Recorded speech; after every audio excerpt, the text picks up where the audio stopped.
I have to forego a lot of shit to be as fucked up as I am to build confidence. For me to stand in the fucking room of 10,000 of one person and not and be like, oh, put my head down, let me look around, let me read these paragraphs first, and then before I read the paragraphs, because they're calling me next, let me just leave the room kind of stutter.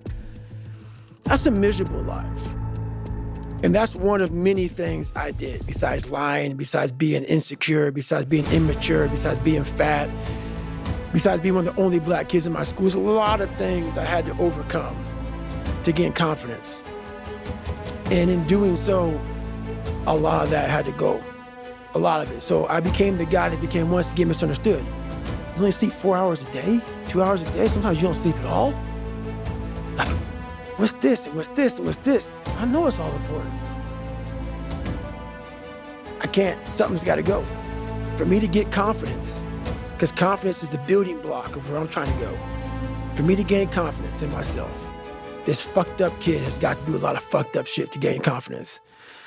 And along the way, the stutter went away and I gained confidence.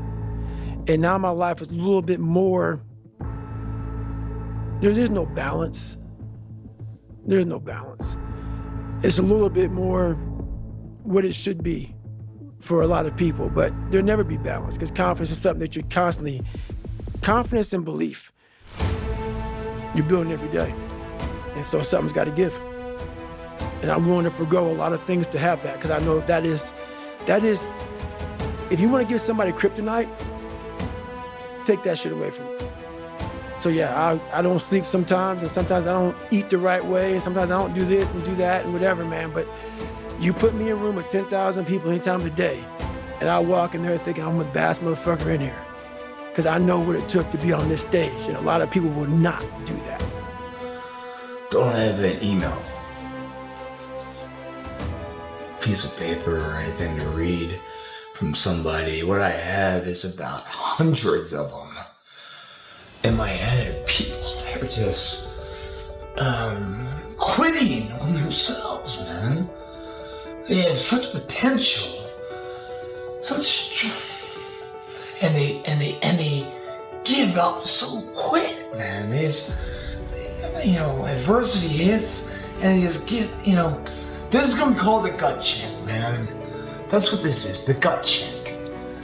The video blog, what the real value of your dreams are.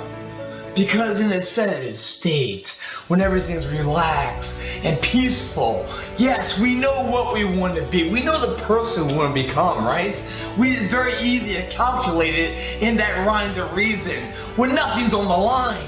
But as soon as the heart starts to race, or money's coming in we can't afford, or the bill, the pressure of the lifestyle, the wife, the family, or the job, all of a sudden, we start to settle. We fucking settle, man. And the most valuable asset,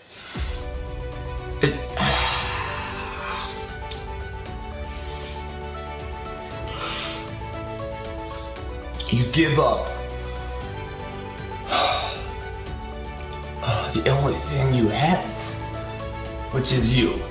There's one of you, man. Never will be another. Fucking kills me, man. Cause that's what the world broke you that. That's what the world needs, man. It needs that strength, that conviction of an individual believing in themselves. That's what makes this world awesome, man. That's what makes everything worthwhile. It makes the fight, the journey epic. It's like something along the lines of like wisdom is often, if not exclusively, attained after like a rock bottom-ish type of situation, but then ideally you'd want that wisdom like beforehand, but paradoxically it can only be gained after like a rock bottom like kind of thing. So it's like this weird tango inverted loop thing. But yes, I mean, like for me, that kind of definitely aided in a lot of the just introspection or like growth or whatever, just like having like that back situation happen, because it forced me to just like slow down. I was in such debilitating pain that like not only could I not deadlift or squat like the weight that I wanted to, I couldn't deadlift, squat at all, I couldn't work out sometimes how I wanted to. I'd just be laying in bed with just chronic debilitating pain. And to get out of that really wasn't that difficult at all. I mean, it was, but when I say not that difficult at all, man, it's just like stop doing stupid things that hurt you and like rest. But how my brain was wired at the time, like, that's not an option. Like I just need to go. So it hit a point where, so you can almost argue that it wasn't this just altruistic transformation. It literally hit a point where the back pain was so debilitating that I would rather kill my previous ego and start from scratch than I would maintain that ego and tolerate the back pain. Because before it was back pain was here, ego was here, still more worth it. But when those scales like tipped just the right amount, it was an organic shift. Because I literally just had no other choice. So I literally... You were constrained by your body. Yeah. So like I had to start from ground zero. And I mean, yeah, that's changed. Like not being so extremist all out in the gym, like being very like patient, disciplined, careful with like how it go about something as simple as like training, where in the past, like, oh, I feel good today, max, just all the time.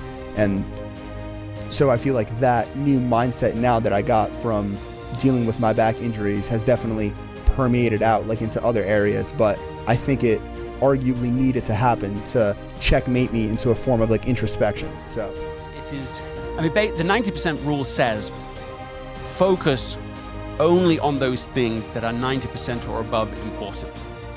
That is, if it's not a clear yes, it becomes a clear no. So it's that's like an extreme rule to try and help us escape the tendency to do just the good stuff or the middle stuff, is be more selective. But over the last 10 years, something I have come to observe and believe is that we have only enough time left to do the 90% and above. Mm-hmm. And that's the tougher aha. Because you say, oh, every time I'm doing something that's just good or completely trivial, I am making a trade-off I would probably not make if they were really placed in front of me as choices. Yeah. You know, I mean, nobody on their deathbed says, oh, I just should have spent a bit more time scrolling on Instagram. You know, that's what I wish I'd done. Like, it's obvious. But this is the nature, I think, of the noise, and the deafening nature of it is that we don't see we don't hear the signal in the noise. And so everything starts to seem equally important, where the reality is always that a very few things are, I mean, like something like this, infinitesimally small things, but infinitely important. And that's in every human system, in every set of data, in every set of tasks, there is something that is so much more important than everything else. But you have to really work to get to it. You know, it's a little like the you know, thinking that you know, a lot of the productivity language and focus has been around how do you do more? How can you be more efficient? And so on. And fine, okay, I don't think about what I do as like that, but that's more like thinking you're in a coal mine your whole life and then waking up one morning and going, oh, I never have been in a coal mine. It's always been a diamond mine. Well, how would that shift all of your behavior? I have to operate differently now. I have to get really good at finding the diamonds, pausing, thinking, reflecting, exploring, pushing everything aside that isn't the diamond. Well, that's just I'm not going to focus on that. I need to find the thing that really matters. And I don't know why it's the case, but I absolutely observe like it's a reality in all human systems and all circumstances that you have. I think about it now like an onion of human systems. You have the noise and trivia at the edge. As you move in, you get towards a bit more important. It's a little more, you have to be a little more careful around it because it's a little more intimate. And then at the very center of it, you have things that are so vulnerable and so disproportionately important. They're everything. But this is how I think it is. I think that's true in personal life. I think it's true in a relationship. I think it's true on a team, an organization, a country. At every level of a human system, this strange phenomenon seems to exist, and so once you discover that, once you understand that, I think your life changes completely, irrevocably. At least that's what happened to me.